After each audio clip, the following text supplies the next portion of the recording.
न हि कश्चित् क्षणमपि जातु तिष्ठत्यकर्म कृतो कार्यते ह्यवशः कर्म सर्वः प्रकृतिजैर्गुणैः न हि कश्चित् क्षणमपि जातु तिष्ठत्यकर्म कृतो कार्यते ह्यवशः कर्म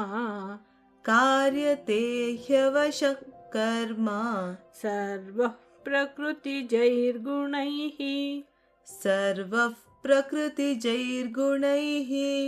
न हि कश्चित् क्षणमपि जातु तिष्ठत्यकर्म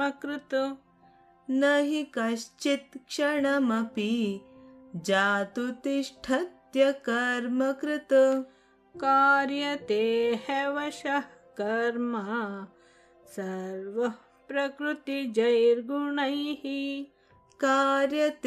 ह्यवशः कर्म सर्वः प्रकृतिजैर्गुणैः न हि कश्चित् क्षणमपि जातु तिष्ठत्यकर्म कृतो कार्यते ह्यवशः कर्म सर्वः प्रकृतिजैर्गुणैः.